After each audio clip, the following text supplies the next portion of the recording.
Según los políticos, la población mundial puede dividirse de la siguiente manera. El 90% son borregos analfabetos que solo ven fútbol y son incapaces de desarrollar espíritu crítico. Un 9% son personas con educación y cultura, realizan profesiones útiles, están preocupados por el medio ambiente pero tienen bajos salarios y no tienen poder ni influencia. Un 1% restante se queda con todas las riquezas, destruyen los recursos naturales y explotan al 99%. Esta película pretende ser lo más objetiva posible, evitando cualquier juicio subjetivo u opinión dogmática que tergiverse los hechos. Esto es especialmente aplicable a los banqueros y a los políticos.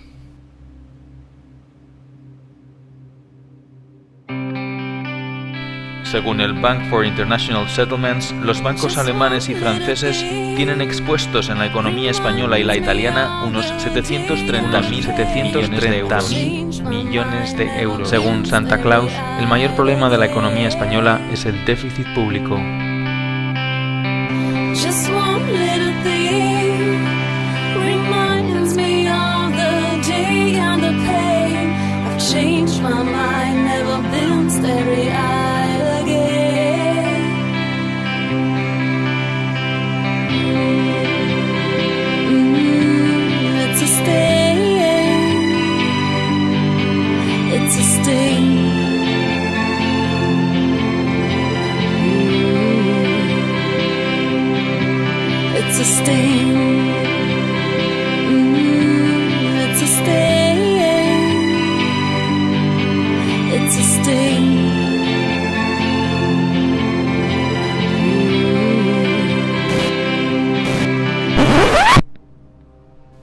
Bretton Woods.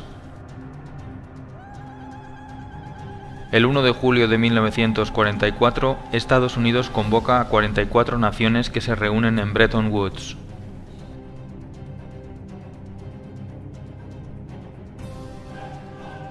Se piensa que para llegar a la paz y a la prosperidad hay que implantar una política librecambista.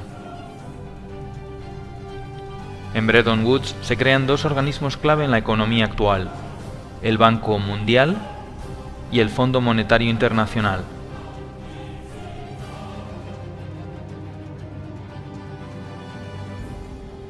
El Fondo Monetario Internacional tenía como misión conceder préstamos a países con problemas en la balanza de pagos.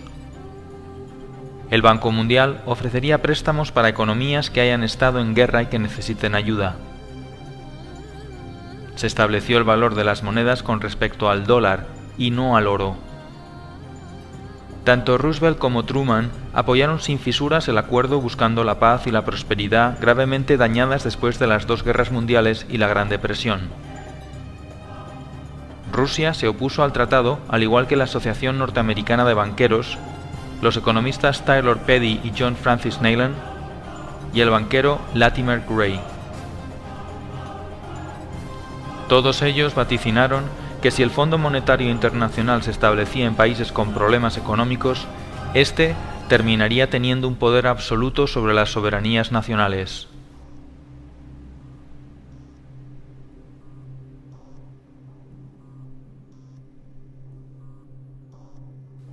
Entonces, surge una pregunta: ¿qué es el dinero?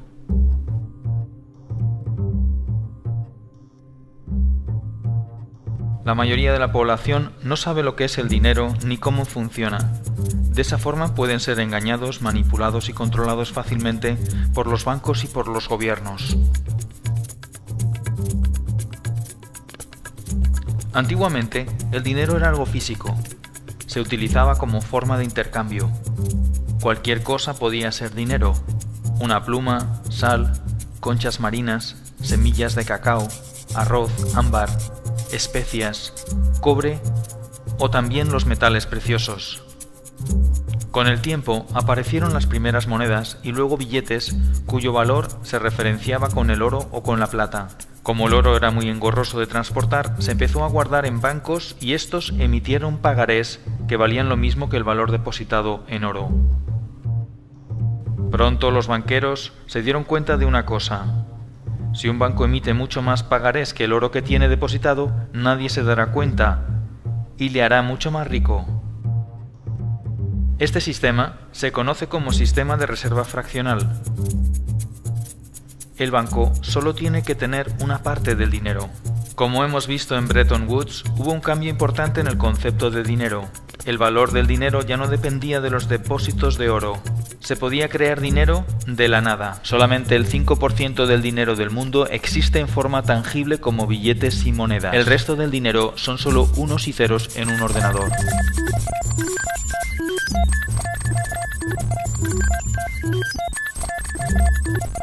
La actual política monetaria se basa en el sistema de reserva fraccionaria. Este sistema consiste en que un banco tiene derecho a prestar el dinero de sus clientes al mismo tiempo que tiene la obligación de devolvérselo cuando lo reclamen. El dinero es creado todos los días por los bancos privados en una red compleja denominada de intermediación bancaria. Cada vez que alguien pide un préstamo, el banco emite un pagaré que de la nada se convierte en dinero. Aunque se crea el dinero de esta manera, el sistema está fuertemente regulado y se basa en la confianza. Para que esto sea posible, se establece un pequeño control llamado el requerimiento fraccional de reserva. El requerimiento fraccional de reserva es el límite que impone un gobierno para la creación de dinero mediante el coeficiente de caja. El coeficiente de caja indica el porcentaje de dinero que un banco debe mantener en reservas líquidas y se calcula mediante la siguiente fórmula. Según el reglamento 1745/2003 del Banco Central Europeo, el coeficiente de caja está en un 2%. Sin embargo, según el artículo 4, los depósitos a plazo a más de 2 años se les aplica un coeficiente de un 0%. Esto quiere decir que se puede crear dinero de la nada ilimitadamente sin generar depósitos de reserva. El único límite en el mercado interbancario será el definido por el efecto multiplicador del dinero, pero en la práctica no hay límite.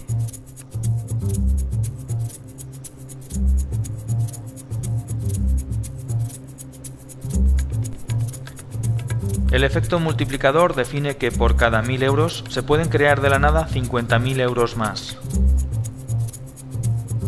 Es decir, por cada dólar o euro depositado se podían crear otros 50 más de la nada.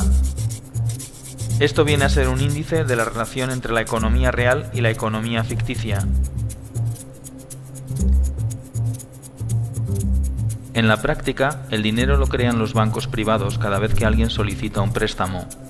Es el prestatario el que aporta algo real, como por ejemplo su casa.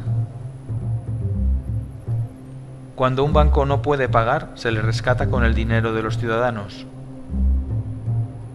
Cuando un ciudadano no puede pagar, se le echa a la calle con un desahucio legal y el banco se queda con la casa. Cuando los bancos no tienen dinero porque han agotado al límite su efecto multiplicador o bien porque su nivel de impago es muy superior, acuden a financiarse al Banco Central Europeo.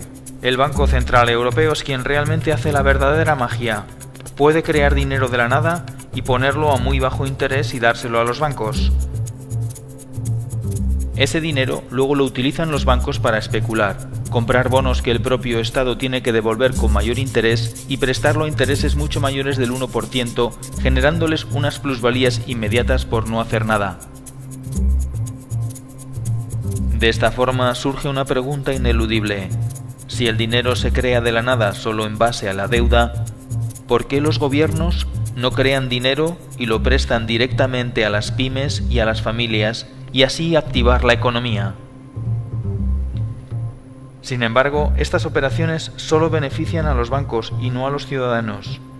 Surge así una nueva pregunta. ¿Por qué los políticos permiten que esto suceda?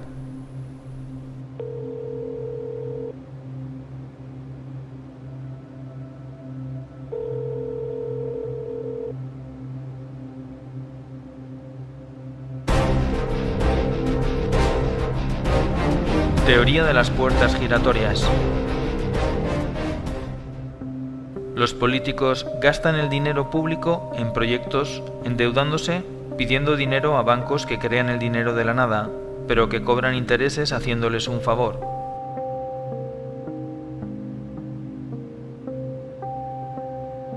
Este dinero generado de los impuestos de los ciudadanos y aumentado por nuevos préstamos va a parar a empresas amigas que diseñan presupuestos sobrevalorados mediante ingeniería financiera de forma legal.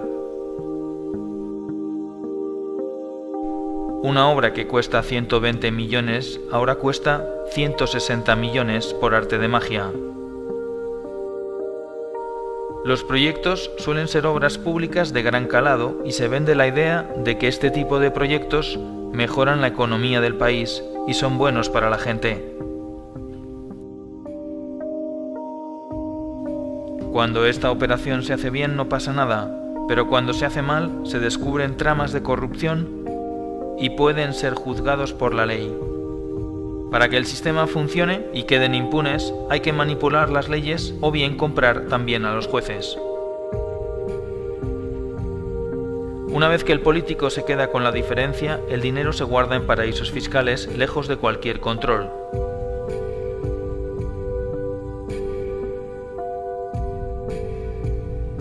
Las cantidades son tan grandes que incluso vale la pena pasar unos años en la cárcel.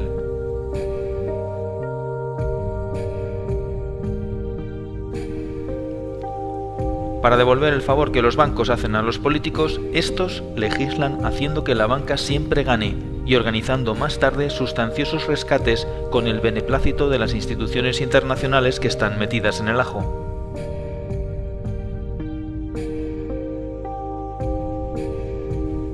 A veces es un banco, otras veces es una multinacional,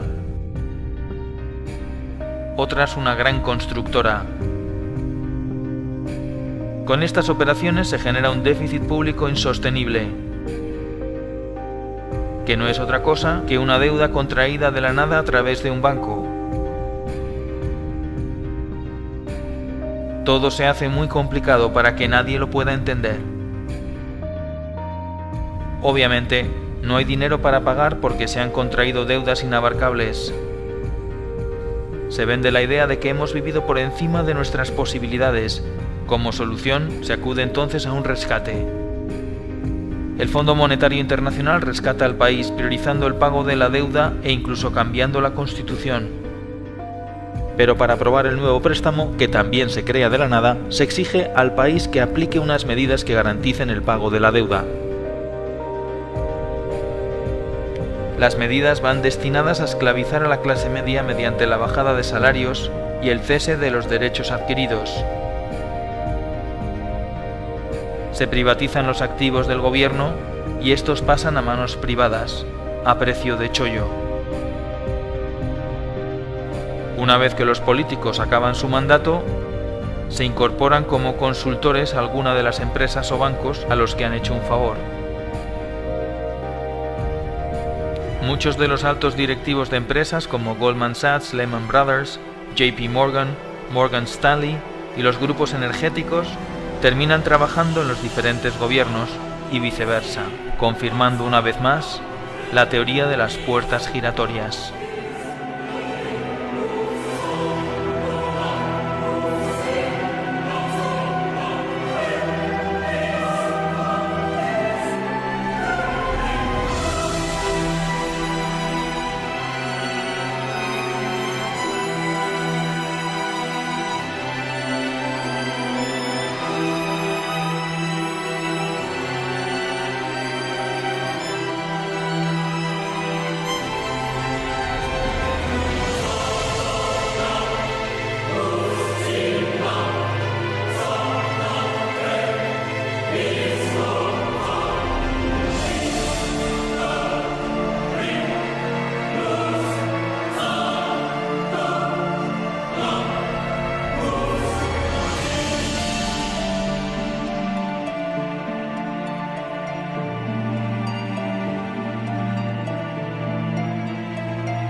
Da igual que sean de un signo o de otro, de derechas o de izquierdas, demócratas o republicanos, progresistas o conservadores.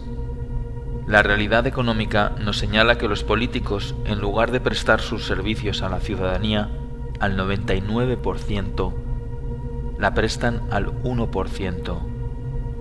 No es malo que la empresa privada y lo público estén conectados, pero es malo que los políticos trabajen solo para ese 1% y engañen al 99%, mientras ese 1% abarca la mayor y más contundente fortuna jamás amasada en la historia de la humanidad y la deposita, tarde o temprano, en los paraísos fiscales.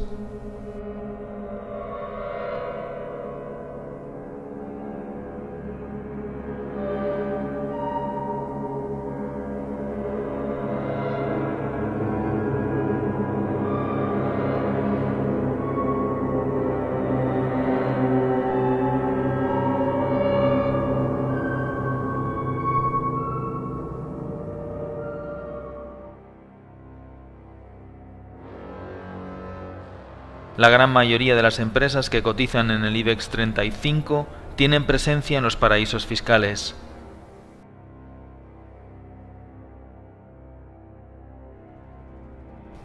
Los países pobres pierden anualmente unos 160.000 millones de dólares por no recaudar impuestos a las multinacionales que operan en sus respectivos países. Según Eurostat, las inversiones financieras destinadas a los paraísos fiscales provenientes de la Unión Europea en el año 2011 ascendieron a 58.900 millones de euros. Según The Global Financial Integrity, en el año 2009, los flujos de capital que acabaron en paraísos fiscales fueron un total de 903.000 millones de dólares. Si todo el dinero destinado a los paraísos fiscales pagara impuestos, se podrían lograr los objetivos del milenio.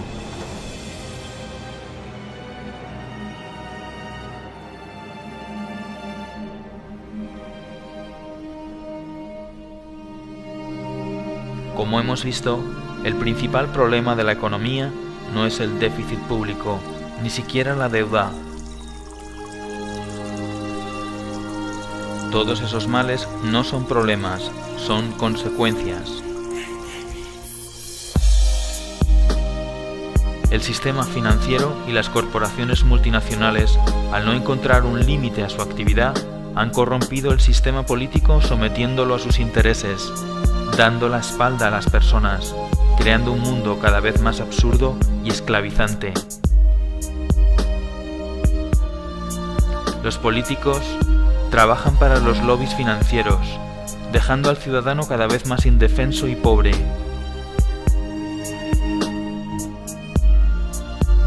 Dos tercios de los habitantes de nuestro planeta son pobres, y más de 1.000 millones de personas conviven con la malnutrición y el hambre. Y mientras, se inyectan miles de millones de euros a los bancos.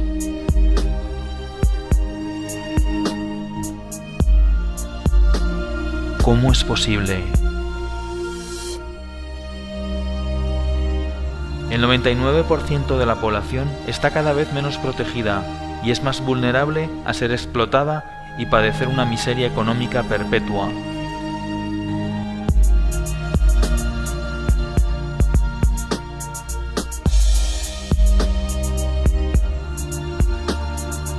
No es una crisis, es la mayor estafa de la historia. Todo por culpa de unos pocos que manipulan la economía y las leyes a su antojo. Entonces, surge una nueva pregunta, tal vez la última. ¿Qué podemos hacer?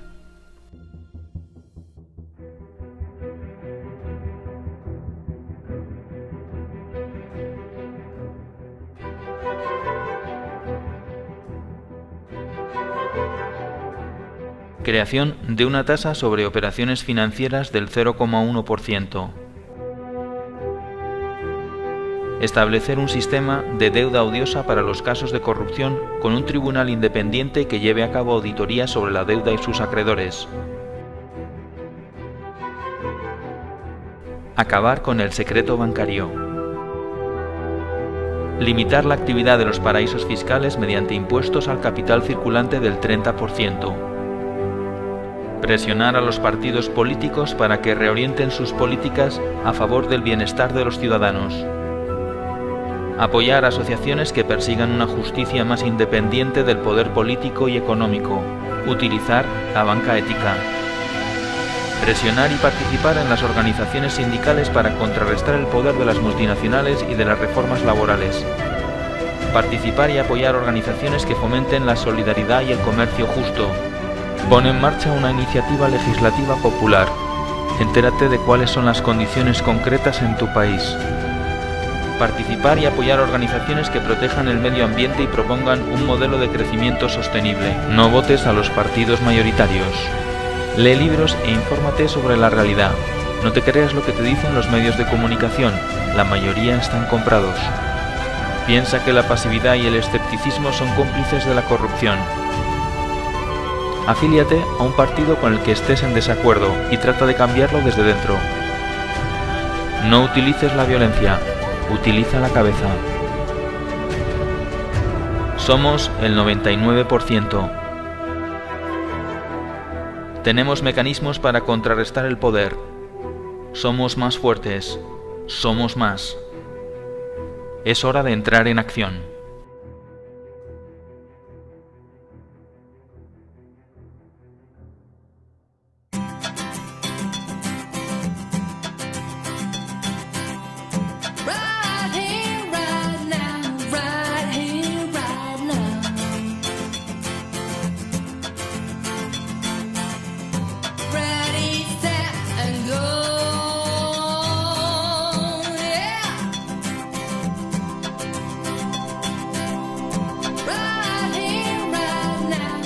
Millennium development project 8 बैनुल-अक़वामी तरक्याती मनाज़िल हैं जिन्हें सरकारी तौर पर करारदाद की शक्ल में अक़वामी मुत्तहिदा के मिलेनियम समिट के बाद अपनाया गया था।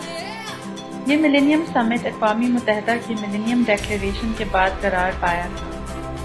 अक़वामी मुत्तहिदा के 193 रुकन ममालिक और तकरीबन 23 बैनुल-अक़वामी इदारों ने मुतफ़क्का तौर पर इस करारदाद पर हामी भरी थी और इस बात पर मुत्तफ़िक़ हुए थे कि इन मनाज़िल को सन 2012 तक कामयाबी की राह पर लाया जाएगा। ये मनाज़िल ये हैं: 1. भूख और गुर्बत को जड़ से उखाड़ना। 2. तालीम का बुनियादी हक़ दिलवाना। 3.